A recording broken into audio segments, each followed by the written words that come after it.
Good morning students. मैं Rameshwar Prasad Gupta, associate professor ABST, government girls college Bundi, Rajasthan, Kota university Kota के syllabus के अनुसार बीकॉम पार्ट फर्स्ट के सब्जेक्ट एबीएसटी के फर्स्ट पेपर फाइनेंशियल अकाउंटिंग के अंतर्गत व्यापार क्रय करने पर क्रेता कंपनी की पुस्तकों में लेखा प्रविष्टियां, इस टॉपिक के ऊपर चर्चा कर रहा हूं। व्यापार क्रय करने पर क्रेता कंपनी की पुस्तकों में लेखा प्रविष्टियां, general entries in the books of purchasing company on purchase of business. जब व्यापार क्रय करते हैं, जब किसी दूसरे व्यवसाय का संपत्तियां दायित्वों को ग्रहण करते हैं, तो जो ग्रहण करने वाली कंपनी है, जो क्रय करने वाली कंपनी है, जो परचेजिंग कंपनी है, जो नई स्थापित होने वाली कंपनी है, वह अपनी लेखा पुस्तकों में जनरल एंट्रीज किस प्रकार से करेगी। तो पहली जनरल एंट्री होगी संपत्ति एवं दायित्वों को क्रय करने पर। तो सन्ड्री असेट्स, संपत्तियों एवं दायित्वों को क्रय करने पर जनरल एंट्री होगी sundry assets account debit to sundry liabilities account to vendors account. तो सन्ड्री असेट्स अकाउंट को हम डेबिट करेंगे, तो इसमें प्रत्येक संपत्ति का खाता पृथक पृथक मूल्य से डेबिट करेंगे कि building account debit, machinery account debit, furniture account debit, debtors account debit. जो भी चीजें हम ले रहे हैं व्यापार क्रय करते समय, कोई पुराना व्यवसाय हम जब खरीद रहे हैं, तो हम जो भी संपत्तियां लेंगे, हर एक संपत्ति को उसके नाम से अलग अलग तय मूल्य से डेबिट कर देंगे। अगर तय मूल्य नहीं दे रखा है, तो जो पुस्तक मूल्य है वही माना जाएगा। टू सन्ड्री लायबिलिटीज, तो टू सन्ड्री लायबिलिटीज में भी हम प्रत्येक दायित्व का खाता पृथक पृथक रूप से क्रेडिट करेंगे, पृथक पृथक की राशि से क्रेडिट करेंगे सन्ड्री लायबिलिटीज, और उसका नाम लिखेंगे कि to creditors account, to bills payables account. जो भी सन्ड्री लायबिलिटीज है उन सबको हम यहाँ क्रेडिट में लिखेंगे। टू डिवेंचर्स अकाउंट जो भी है। इसी तरीके से टू वेंडर्स अकाउंट, तो जो भी क्रय प्रतिफल की राशि तय होती है, तो क्रय प्रतिफल का निर्धारण व्यापार क्रय करते समय हो जाता है। तो एक मुश्त राशि का निर्धारण हुआ है क्रय प्रतिफल की राशि का, तो टू वेंडर्स अकाउंट हो जाएगा। और नहीं तो फिर सन्ड्री असेट्स में से सन्ड्री लायबिलिटीज की राशि को घटा देंगे, तो हमें यहाँ क्रय प्रतिफल ज्ञात हो जाएगा। वो यहाँ टू वेंडर्स अकाउंट यानी कि विक्रेता के खाते को हम क्रेडिट करेंगे जितना भी क्रय प्रतिफल हमने पे किया है। तो या तो तय मूल्य से क्रय प्रतिफल से टू वेंडर्स अकाउंट हो जाएगा, या टोटल असेट्स जो हमने लिए उसमें से लायबिलिटीज को घटा के वो मूल्य तय हो जाएगा। और सपोज करो कि असेट्स में से लायबिलिटीज को घटाने के बाद में जो क्रय प्रतिफल राशि आती है, अगर वो राशि इस वेंडर्स अकाउंट में तय क्रय प्रतिफल से कम आती है, तो हम उसको गुडविल अकाउंट डेबिट करके और यहाँ लिख देंगे। और यदि ये असेट्स में से लायबिलिटीज घटा करके जो राशि है, अगर वो ज्यादा आती है और क्रय प्रतिफल कम निर्धारित किया है, तो जो अधिक है वो कैपिटल रिजर्व अकाउंट में क्रेडिट कर दिया जाएगा। कैपिटल रिजर्व अकाउंट में क्रेडिट कर दिया जाएगा।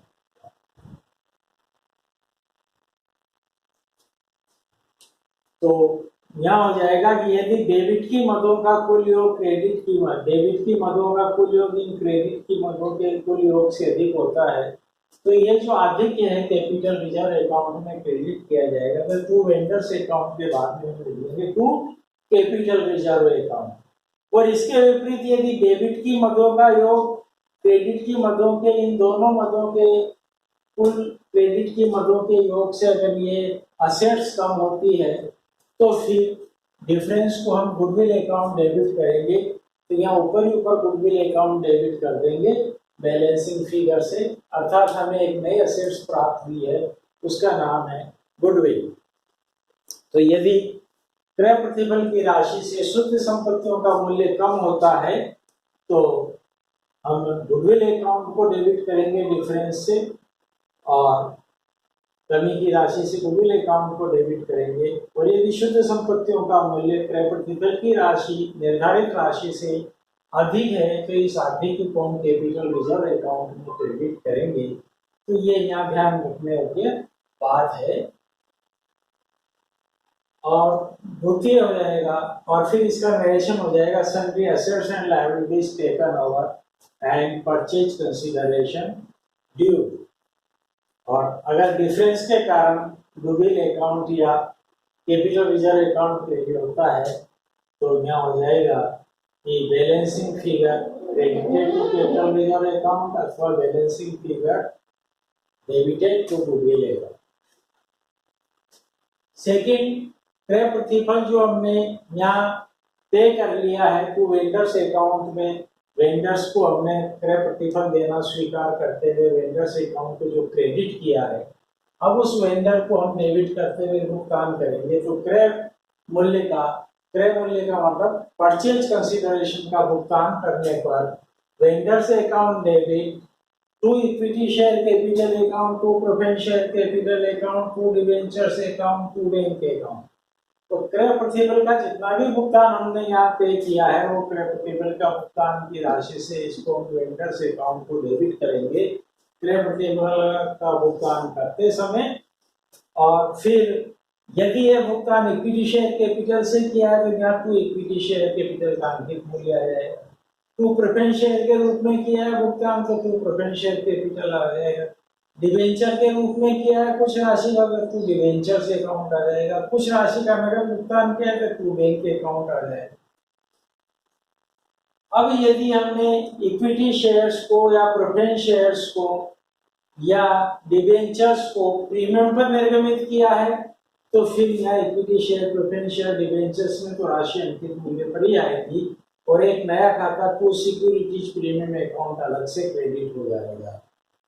और यदि हमने डिबेंचर्स को, क्योंकि शेयर्स को तो हम बट्टे पर इशू नहीं कर सकते, इसलिए यदि डिबेंचर को बट्टे पर इशू किया है तो फिर यहाँ डिबेंचर्स अकाउंट की तो यहाँ तो अंकित मूल्य से क्रेडिट होएगा, किंतु डेबिट में discount on issue of debentures account को डेबिट किया जाएगा। Discount on issue of debentures account को डेबिट किया जाएगा। तो ये राशि चीज हमने यहाँ नोट लगा के समझा रखी है कि यदि अंशों या ऋण पत्रों को प्रीमियम पर निर्गमित किया गया है तो अंश तथा ऋण पत्रों को उनके अंकित मूल्य से तथा प्रीमियम की राशि से सिक्योरिटीज प्रीमियम अकाउंट को क्रेडिट किया जाएगा। और इसी प्रकार ऋण पत्रों को बट्टे पर निर्गमित किया गया है तो ऋण पत्रों को उनके अंकित मूल्य से क्रेडिट किया जाएगा तथा बट्टे की राशि से discount on issue of debenture account को डेबिट किया जाएगा। और व्यापार करे के साथ यदि कोई सार्वजनिक निर्गमन भी किया है इक्विटी शेयर्स का, डिबेंचर का, प्रेफरेंस शेयर का, हमने सार्वजनिक निर्गमन भी किया है तो उनकी प्रविष्टियां भी यहाँ अलग से की जाएगी।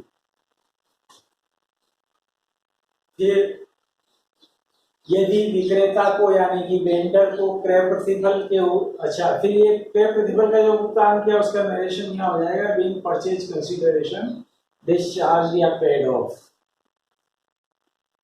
यदि विक्रेता को क्रय प्रतिफल का भुगतान विलंब से हुआ है तो विलंब की अवधि हेतु ब्याज दिया जाएगा जिसकी प्रविष्टि निम्नलिखित होगी। तो तीसरी जनरल प्रविष्टि हम देखते हैं कि यदि विक्रेता को क्रय प्रतिफल का भुगतान विलंब से किया है तो उस विलंब की अवधि हेतु जो ब्याज दिया जाएगा जिसकी प्रविष्टि निम्नलिखित होगी तो ब्याज की एंट्री हो जाएगी interest to vendor account debit. जो इंटरेस्ट है वहां नहीं या खर्चा उसको हम डेबिट करेंगे interest to vendor account debit to bank account. और पेमेंट कहाँ से करेंगे? बैंक से करेंगे। Being interest paid for delay in payment of purchase consideration, ये इसका नरेशन हो जाएगा। तो इस प्रकार हमने ये परचेज ऑफ बिजनेस के संबंध में, व्यापार क्रय के संबंध में क्रेता कंपनी की, परचेजिंग कंपनी की जो कंपनी व्यापार क्रय कर रही है उसकी पुस्तकों में जनरल प्रविष्टियों को समझा है। धन्यवाद। लाल गोला।